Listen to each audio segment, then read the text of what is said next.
Okay, मैं screen share कर दे रहा हूँ।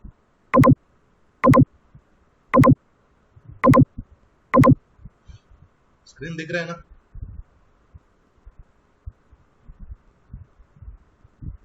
Yes sir. आज हम लोग पढ़ेंगे फिजिकल प्रॉपर्टीज ऑफ इथेनॉल। हम लोग कल इथेनॉल का प्रिपरेशंस पढ़े थे, आज हम लोग पढ़ेंगे फिजिकल प्रॉपर्टीज ऑफ इथेनॉल। तो इथेनॉल का पहला, जब भी हम लोग कोई पार्टिकल का कोई सब्सटेंस का फिजिकल प्रॉपर्टीज पढ़ेंगे तो पहले हम लोग को पढ़ना होगा उसका स्टेट। तो मैं एक एक प्रॉपर्टी लिखूंगा एंड उसमें किस स्टेट में एग्जिस्ट करता है वो लिखूंगा, आप लोग भी लिखो।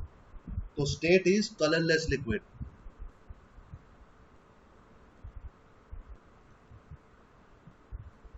फिर आता है स्मेल।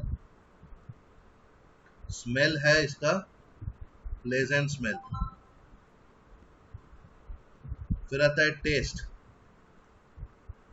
टेस्ट है इसका बर्निंग टेस्ट।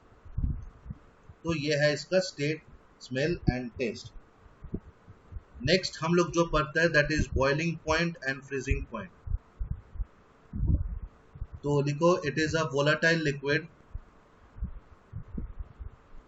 वोलाटाइल लिक्विड मतलब क्या है कि अगर तुम वो लिक्विड को एटमॉस्फेयर में रख दोगे it can easily change into vapour. जैसे स्पिरिट होता है, नेल पॉलिश रिमूवर जैसे होता है, जैसे जितना भी होम्योपैथिक मेडिसिन है जैसे वो बिहेव करता है उसको बोलता है वोलाटाइल लिक्विड्स। तो it is a volatile liquid.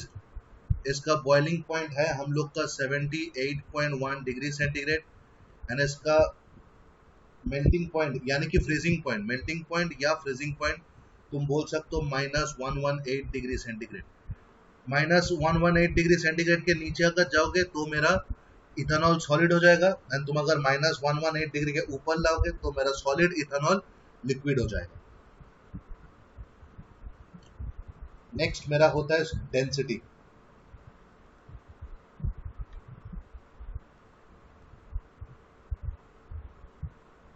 Next मेरा होता है डेंसिटी। तो ethanol is lighter than water. तो of course ethanol will float on water and इसका density is 0.79 gram per ml at 293 Kelvin. 293 Kelvin is basically equal to उसको 20 degree centigrade, which is at room temperature. हम लोग जिसको बोलते हैं room temperature मतलब standard temperature. तो density is lighter than water, therefore ethanol can float on water. Next is solubility. It is soluble in water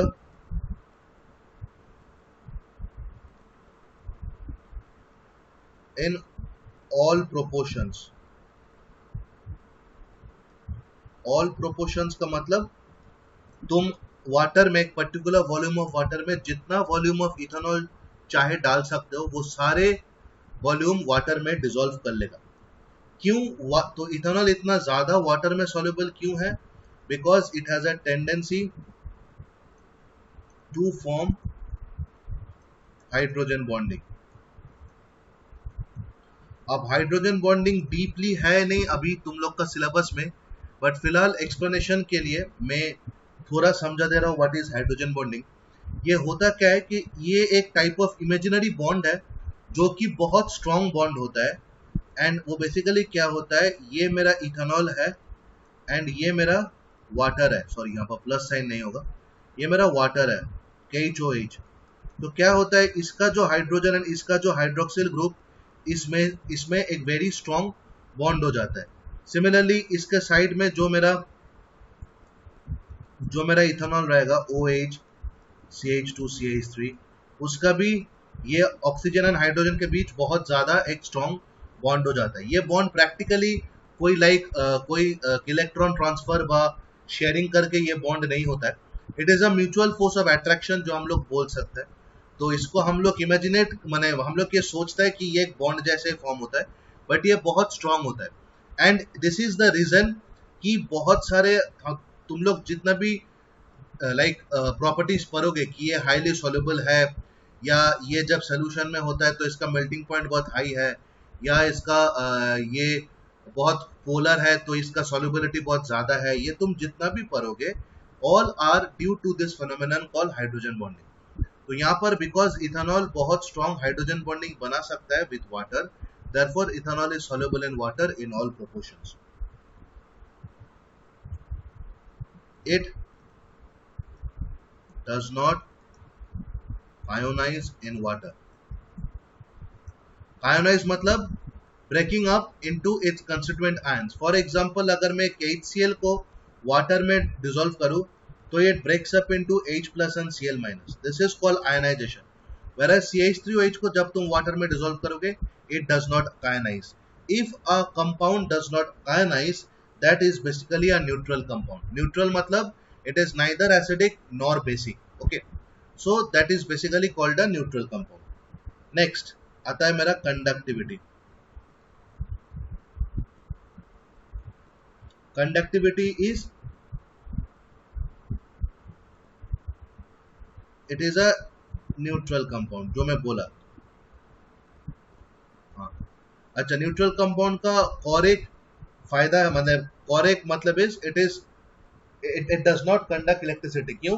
because electricity conduct करने के लिए हम लोग पढ़े हैं कि अगर हम लोग को आइदर हम लोग को फ्री इलेक्ट्रॉन्स चाहिए या हम लोग को सोल्यूशन में फ्री आयंस चाहिए। अब कोई भी चीज वाटर में डिसॉल्व करने से जब तक वो आयनाइज नहीं होगा तब तक मेरे को फ्री आयंस नहीं मिलेगा।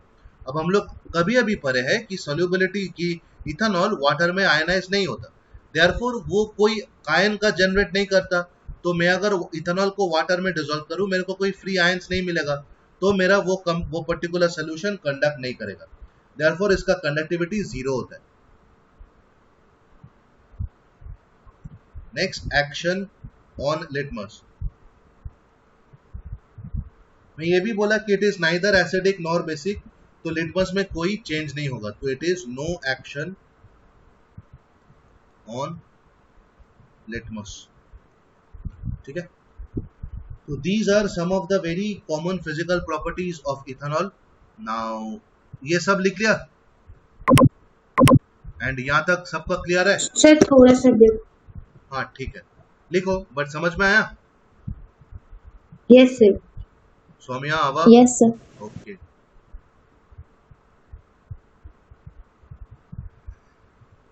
Yes sir, done. सबका हो गया, लिख लिया? सौम्या, आवा? Yes sir. Okay. Yes sir, हो गया। हाँ, क्या बोल रहे हो आवा? सर वही बोल रही थी कि मैंने लिख लिया। ओके, तो मैं नेक्स्ट पेज जाऊं? Yes sir.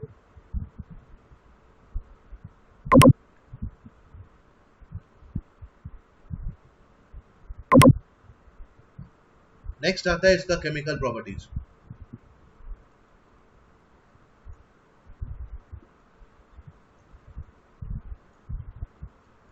तो because ethanol is an organic compound, हम लोग जानते हैं कि किसी भी ऑर्गेनिक कंपाउंड का सबसे common chemical properties is combustion. तो we will study combustion first. Combustion का और एक नाम होता है बर्निंग। तो क्या होगा, मैं क्या बोला था, किसी भी हाइड्रोकार्बन को अगर तुम कंबशन कराओगे तो वो कार्बन डाइऑक्साइड एंड वाटर देगा with also the presence of heat and light. So let us C.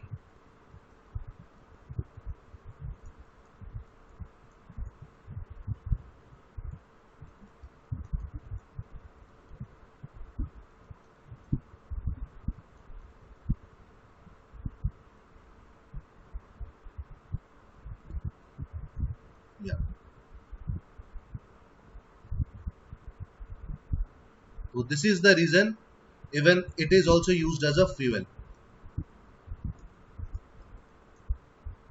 because fuel को burn करने से मेरे को heat and light मिलता है।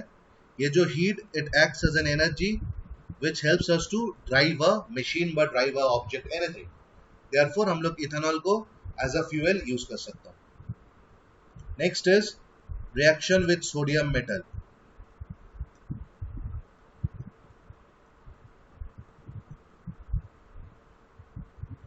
सोडियम हम लोग का पीरियोडिक टेबल में सबसे ज्यादा इलेक्ट्रोपॉजिटिव एलिमेंट है। सोडियम, पोटेशियम, जितना भी पहला जो कॉलम रहता है एकदम पीरियोडिक टेबल के लेफ्ट हैंड साइड में पहला जो कॉलम रहता है उसमें जितना भी मेटल्स है which also includes hydrogen, lithium, sodium, potassium, rubidium, caesium, ये जो 6 एलिमेंट है ये सब बहुत ही इलेक्ट्रोपॉजिटिव है। इलेक्ट्रोपॉजिटिव मतलब बहुत केमिकली एक्टिव है एंड सोडियम सबसे ज्यादा केमिकली एक्टिव है। तो सोडियम भी सभी के साथ रिएक्ट करके कुछ ना कुछ कंपाउंड बनाई देता है। तो how does sodium react with alcohol?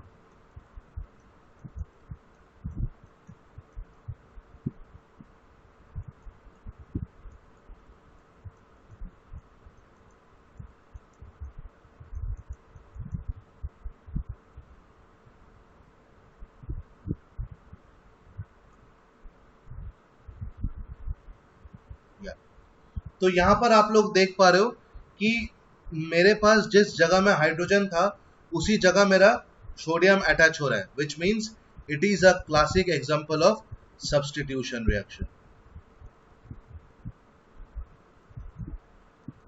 Because हम लोग लास्ट क्लास डेफिनेशन में बोले थे कि अगर किसी भी हाइड्रोकार्बन का कोई भी हाइड्रोजन रिप्लेस करके कोई और ग्रुप आके उसके जगह बैठ जाए तो वो रिएक्शन को बोला जाता है सब्स्टिट्यूशन रिएक्शन। यहाँ पर देखो जस्ट जहां पर मेरा ऑक्सीजन के बाद जहां हाइड्रोजन था वही हाइड्रोजन रिप्लेस करा के वापस सोडियम बैठ गया। तो this is also an classic example of substitution reaction.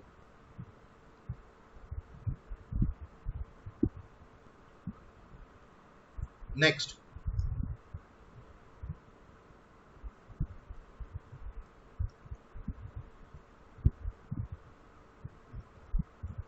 reaction with acids. Always remember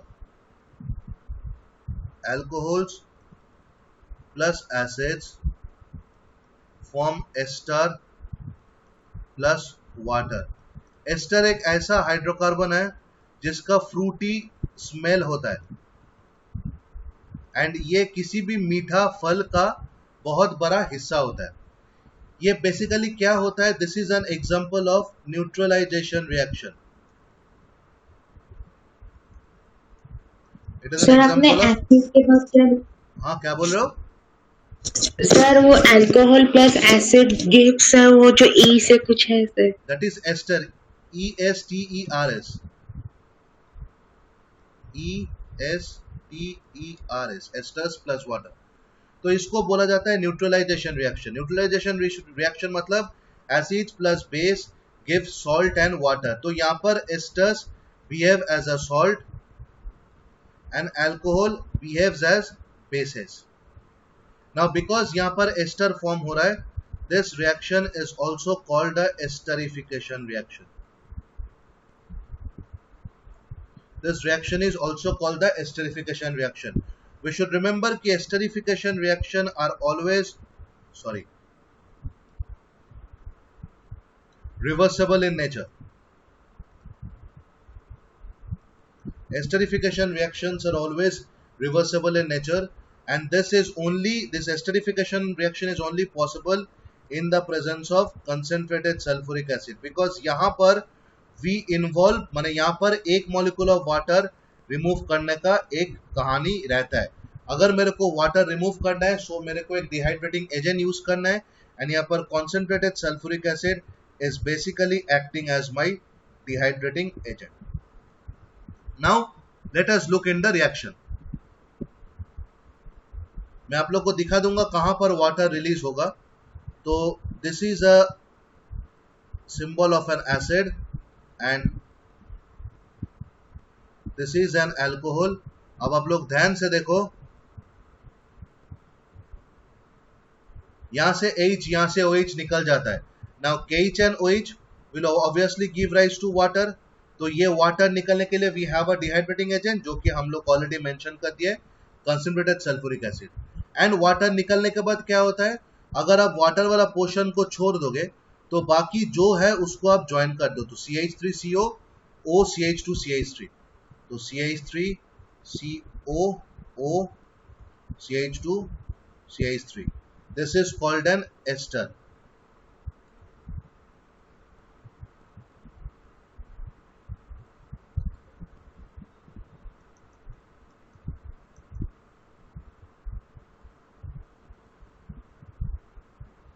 This is called an ester. Now how to name this? We can name this in a very simple way. देखो CH3COOH इसका नाम है मेरा acetic acid और IUPAC नाम है ethanoic acid. अब यहां पर देखो ध्यान से, ये मेरा CH3COH ही है, बट यहां पर क्या हुआ है, एसिड में मेरा जो हाइड्रोजन था वो रिप्लेस होकर यहां पर CH2CH3 ग्रुप लगा है. तो CH2CH3 group is basically an ethyl group. And अगर तुम एसिडिक एसिड से हाइड्रोजन निकाल दोगे, अगर तुम यहां से हाइड्रोजन माइनस करोगे तो तुम्हारे पास जो ग्रुप आएगा दैट इज CH3COO. ये ग्रुप को बोला जाता है एसिटेट ग्रुप, वरना इसको बोला जाता है इथानोइड ग्रुप. तो अगर एसिटेट ग्रुप के साथ इथाइल लग रहा है तो I can name is at ethyl acetate, और हम लोग इसको इथाइल इथानोइड भी बोल सकते हैं.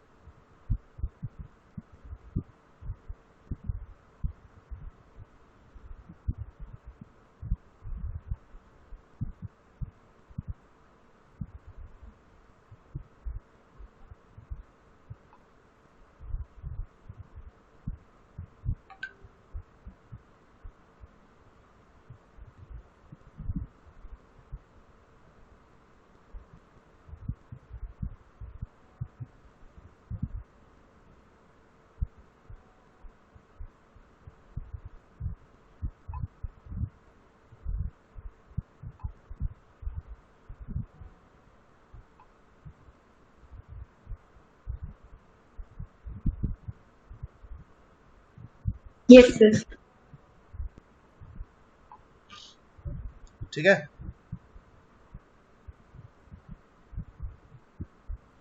सबको समझ में आया?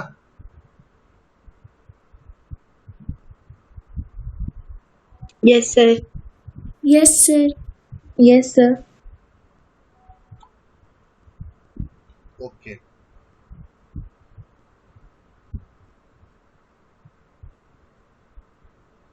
गुड.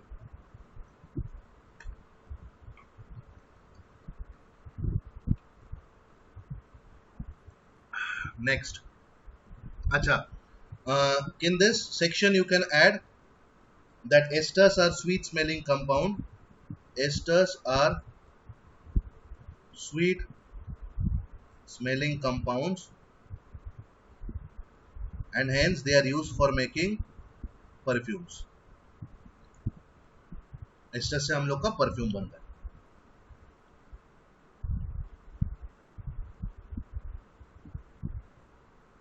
ठीक है. Next reaction. नाउ हम लोग ऑलरेडी बोले हैं कि concentrated sulphuric acid dehydrating agent होता है. तो my next is reaction with concentrated sulphuric acid. इसको हम लोग बोलेंगे डिहाइड्रेशन.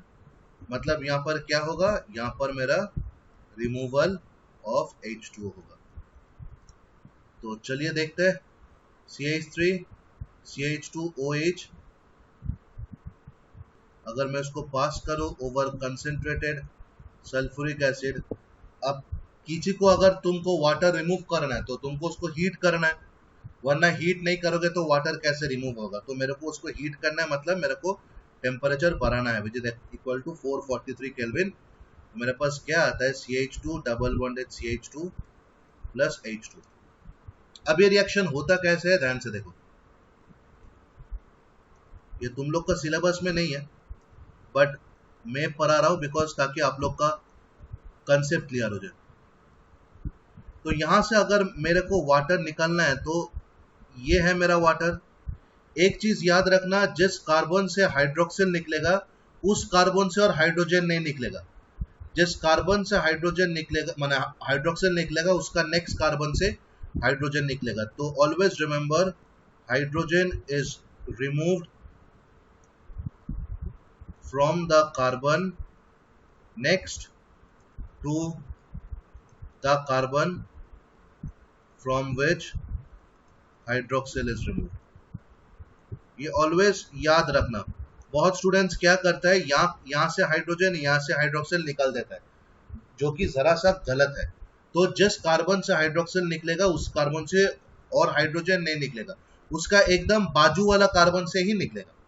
तो इसमें क्या होगा, अगर ये दो निकल गए तो कार्बन का 2 इलेक्ट्रॉन खाली हो गया, वो 2 इलेक्ट्रॉन आपस में मेरा बॉन्ड बना लेगा, which is like this.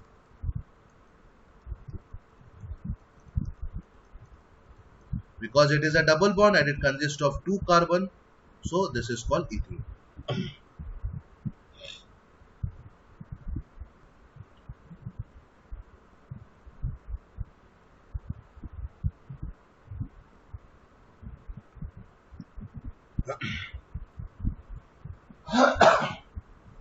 Clear?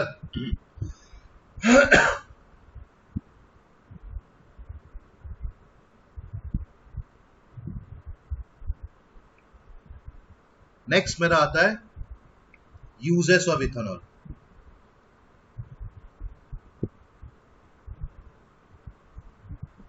इसका बहुत सारे यूज होता है। इसका सबसे बड़ा जो यूज होता है that is as a fuel in cars and aeroplane. But उसमें प्योर इथेनॉल यूज नहीं होता है। उसमें क्या होता है, 80% रेक्टिफाइड स्पिरिट जो कि आप लोग का इथेनॉल है, एंड 20% पेट्रोल। ये मिला के मेरे पास एक स्पेशल कंपाउंड होता है जिसका नाम हम लोग देते हैं पावर अल्कोहल। ये पावर अल्कोहल फ्यूल यूज होता है इन कार्स एंड एरोप्लेन्स, जिसको जेट फ्यूल बोला जाता है। It is used in anti freeze, in car radiators at cold climate condition।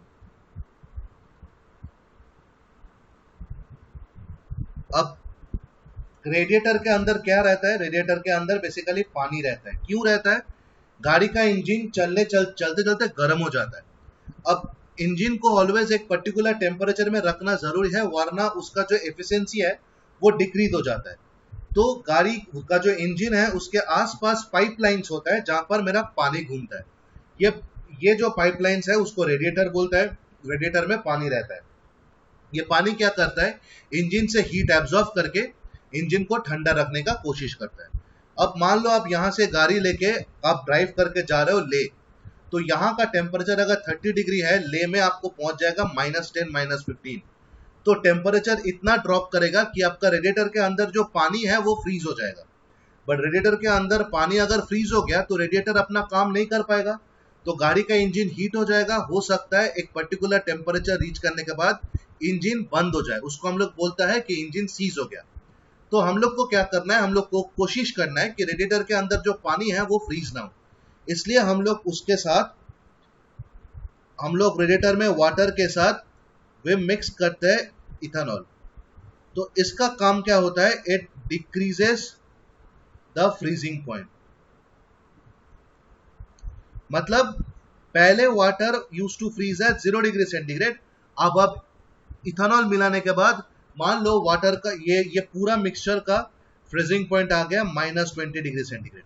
मतलब जब तक आप -20 डिग्री सेंटीग्रेड नहीं पहुंच रहे हो, आपका रेडिएटर के अंदर जो पानी है वो पानी ही रहेगा। अब इथेनॉल ऐड करने से रेडिएटर का जो फंक्शन है हीट एब्जॉर्ब करना वो चेंज नहीं हो रहा है, बट क्या फायदा हो रहा है कि वाटर इजीली फ्रीज नहीं हो पा रहा है। तो ये उसका सेकंड इंपॉर्टेंट यूजेस होता है कि एंटी फ्रीज। थर्ड, इसका यूजेस हॉस्पिटल्स में बहुत दिखता है एज एन एंटीसेप्टिक। जितना भी एंटीसेप्टिक्स हम लोग लगाता है, which also includes Dettol and Savlon, they contain ethanol.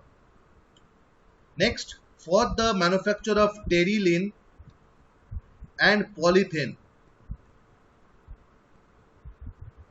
this is used in the fiber like garment industry.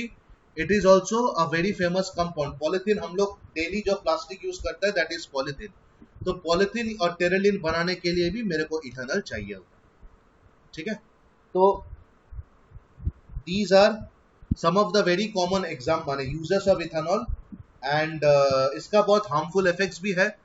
Because जितना भी ड्रिंक्स है, जितना भी अल्कोहलिक बिवरेजेस है विच इंक्लूड्स बियर, विस्की, उस सब में इथेनॉल रहता है and that has a very harmful effect because वो इथेनॉल अगर तुम बॉडी में इंटेक करते हो तो ड्रंकनेस जैसा फीलिंग आता है, तुम नशे में हो तो you have no control on what you do.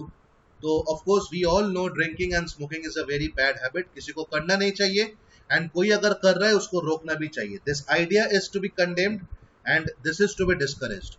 तो आप लोग के आपके आसपास अगर कोई दोस्त यार ऐसे बुरे आदत में फंस जाए तो प्लीज जाके उसको बोलो कि ये आदत छोड़ दे। ये करके कोई भी इंसान बड़ा नहीं बना, बल्कि ये जानलेवा चीज हो सकता है। तो you guys are the new generation, आप लोग को ये अवेयरनेस स्प्रेड करना चाहिए। नेक्स्ट इज, यहां तक सबको क्लियर?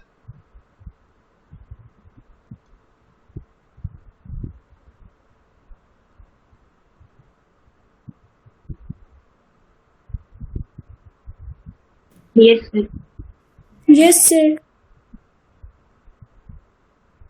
हाँ वाह, Yes, sir.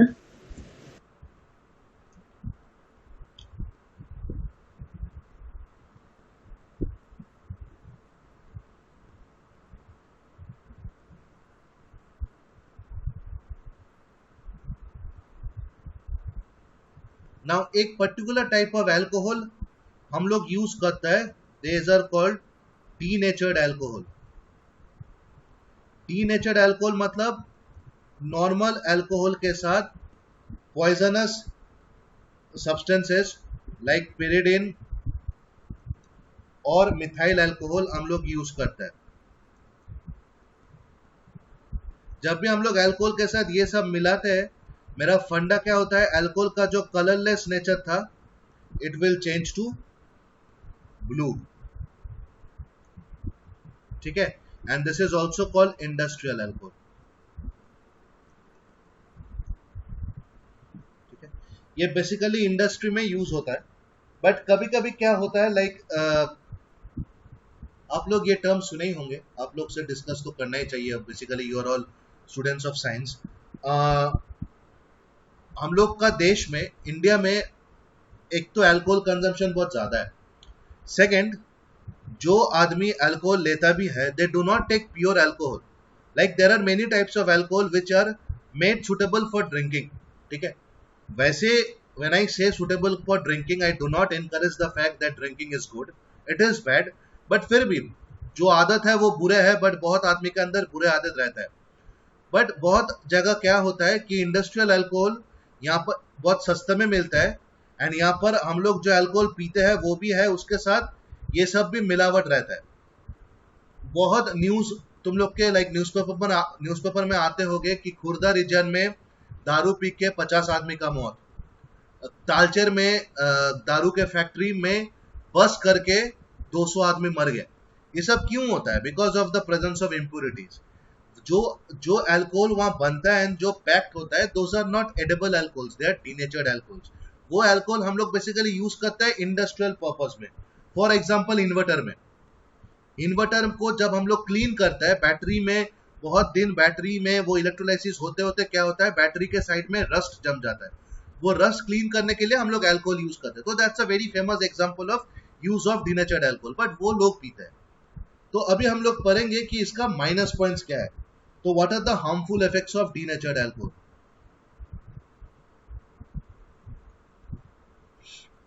Number 1, it is highly poisonous for human beings. Even when consumed in small amount, can cause death. Can cause death when consumed in small amounts.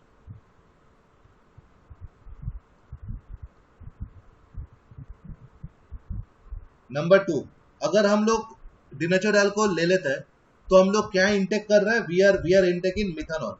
तो what happens is, methanol जब भी liver में पहुंचता है, हम लोग oxygen लेता है तो it gets oxidise and it forms methanol. Methanol क्या करता है, लीवर में ब्लड क्लॉट करा देता है,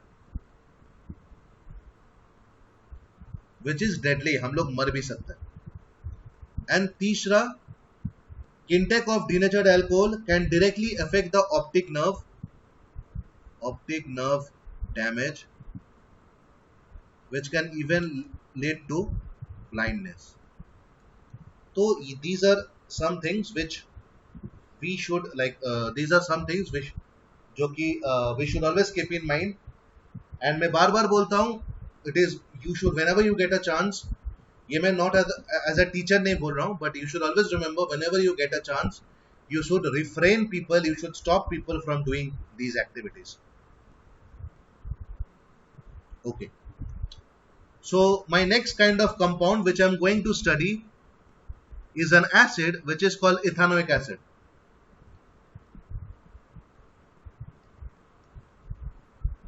इसको एसिटिक एसिड भी बोलता है, एंड इसको हम लोग घर में विनीगर नाम से भी जानते हैं. तो number 1, it belongs to a class of organic compounds which are called carboxylic acid.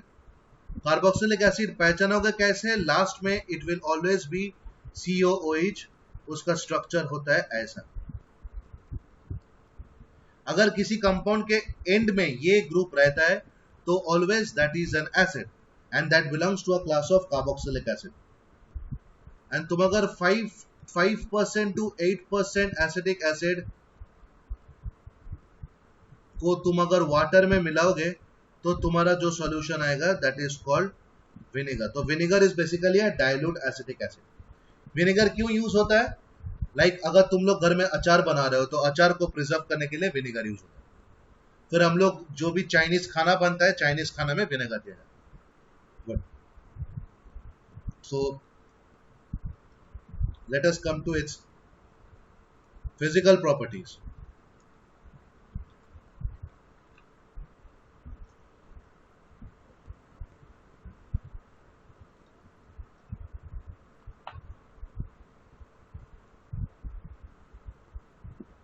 तो क्या बोला था मैं? जब भी फिजिकल प्रॉपर्टीज पढ़ना है मेरे को पहले क्या देखना है? State.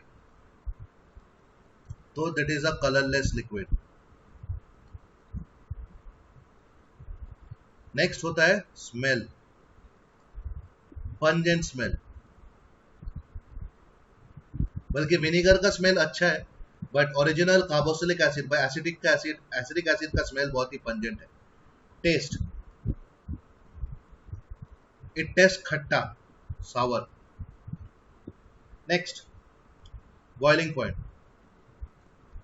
Boiling point is 391 Kelvin, which is a little more than boiling point of water. Water का boiling point is 373 Kelvin, so a little more than boiling point of water. Next is density. It is heavier than water. So of course ethanoic acid does not float on water, it will sink in water. Heavier than water मतलब इसका density water से ज्यादा होगा. It is 1.08 kg per meter cube. Sorry.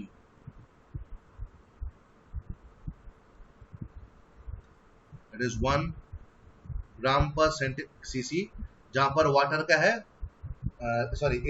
इसका density is 1.08 gram per cc, जहां पर water का है 1 gram per cc. Next, it is miscible in water. Same reason, because of the formation of hydrogen bonding. ये भी hydrogen bonding तगड़ा कर सकता है, therefore ये भी वाटर में बहुत अच्छे से soluble है. अगर मैं इसको कूल करूं at 289.6 Kelvin, which is nearly around 383 16 degree centigrade, तो क्या होता है? ये जो एसिडिक एसिड है ये फ्रीज हो जाता है. फ्रीज होके it forms ice like crystals. उसको हम लोग बोलते हैं glacial acetic acid.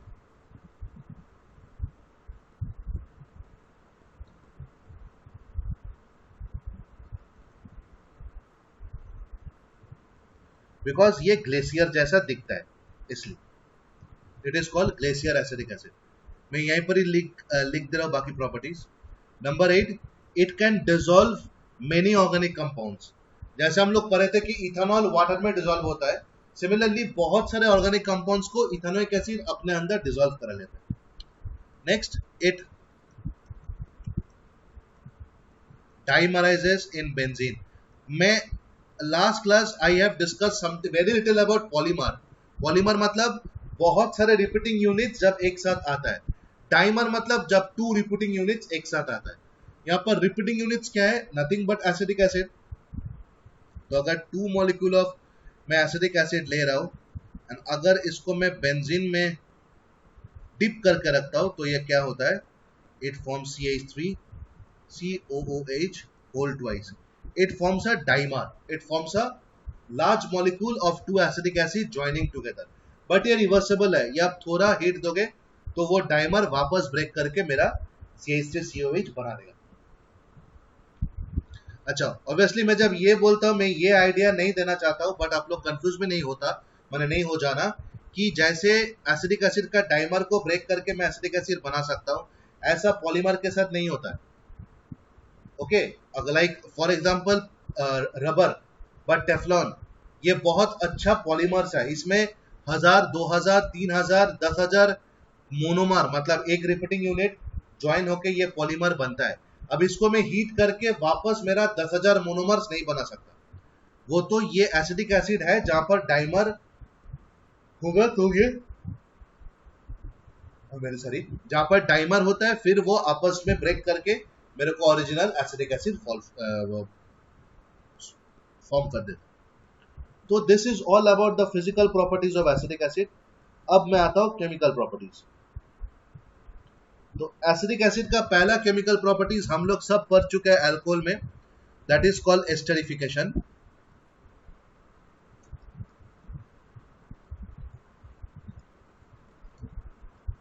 First chemical property is esterification, जो we have already done, so I am not repeating it again.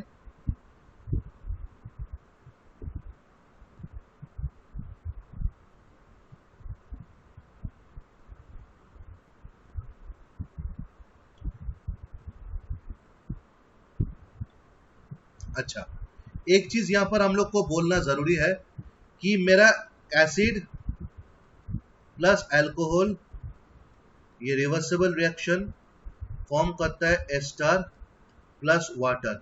ये रिएक्शन को हम लोग बोलता है एस्टरिफिकेशन। अब इसका वापस भी होता है, मतलब मैं एस्टर में अगर मैं पानी डालूं तो मेरे को एसिड वापस मिलता है। ये जो रिएक्शन है, ये जब सोडियम हाइड्रोक्साइड के साथ होता है तो I call it saponification. It means the manufacture of soaps. साबुन ऐसे ही बनता है। तो सपोनिफिकेशन क्या होता है? पहले मैं एक एस्टर बना लेता हूं, CH3 CH2OH, sorry left side में मैं पहले एसिड लिखा हूं तो मैं पहले एसिड ही यहां पर लिखूंगा। It is ethanoic acid CH3C double bonded OOH plus alcohol is CH3 CH2OH। ये वाला रिएक्शन ऑलरेडी मैं डिस्कस किया हूं। This is CH3COO C2H5 plus water. अब अगर इसके साथ मैं सोडियम हाइड्रोक्साइड रिएक्ट करूं, CH3COO C2H5 प्लस KNOH, मेरा वाटर ऑलवेज रहता है इसलिए मैं उसको करता हूं aqueous.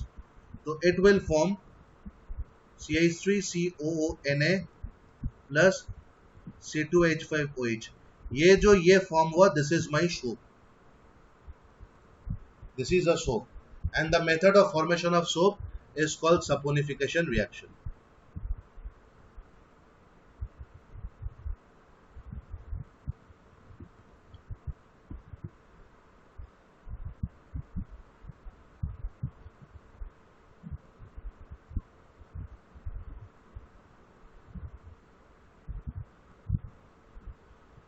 So this method of formation of soap is called saponification reaction.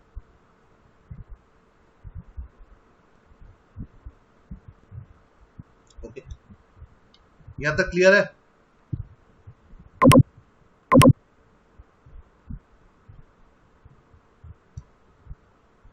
Yes, sir. Yes, sir. Saumya,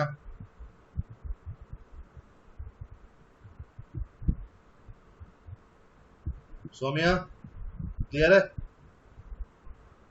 Yes, sir.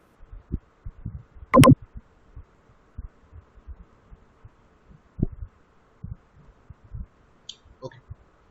My next reaction is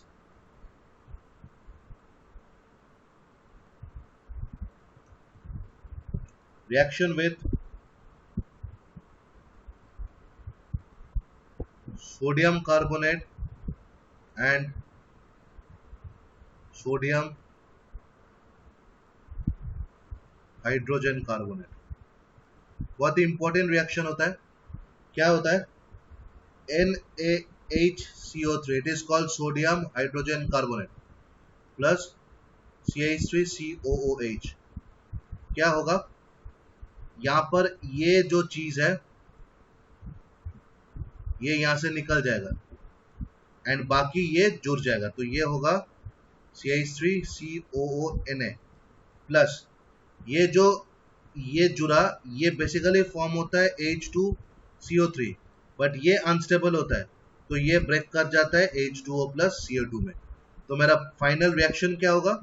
final reaction होगा CH3COONA plus H2O plus CO2। तो this is my reaction with sodium hydrogen carbonate. तो यहाँ पर basically जब हम लोग ये practically test करता है तो मेरा कार्बन डाइऑक्साइड गैस का इवॉल्व होता है। अब how do I know J I am reacting acid with a carbonate salt, भले वो सोडियम कार्बोनेट हो व सोडियम बाइकार्बोनेट हो। तो whenever if you have a white salt and उसके ऊपर अगर तुम एसिड में डाल रहे हो तो you have a reaction and वहां पर कोई गैस इवॉल्व होगा। ये गैस को if you pass it through lime water, it will turn the lime water milky. So it turns lime water milky. ये आपको क्लास 9 में आप लोग पढ़े हो। तो carbon dioxide plus CaO will form CaCO3. This is the formation of this is lime water. Lime water को when you pass through carbon dioxide, it is calcium carbonate. This is milky white in color. अगर मेरा gas milky white change कर दिया lime water को, it means ये जो gas है that is carbon dioxide, मतलब मैं जो सॉल्ट रिएक्ट कर रहा हूं that is a carbonate salt. ठीक है? मतलब कार्बोनेट मतलब it can be carbonate, it can be bicarbonate, but carbonate चीज होना चाहिए। Next is Na2CO3 plus CH3COOH will have CH3COONA plus H2O plus CO2। तो दो मॉलिक्यूल बिकॉज दो सोडियम है यहाँ पर।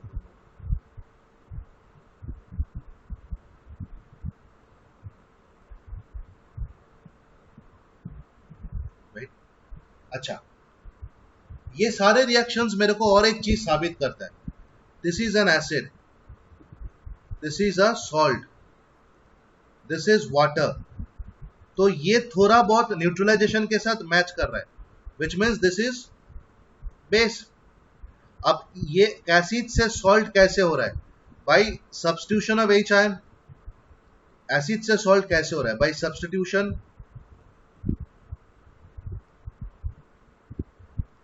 Of hydrogen. मतलब मैं बोल सकता हूं कि एसिड ये जो CH3COH है ये हाइड्रोजन दे देता है एंड फिर सोडियम के साथ जुड़ लाता है।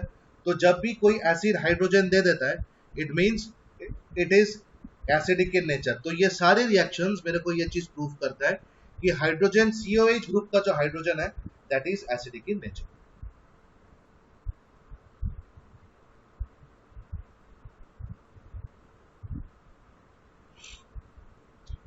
सो यहां तक समझ में आ गया? Yes, sir. Yes, sir. So the next topic we have is soap and detergents,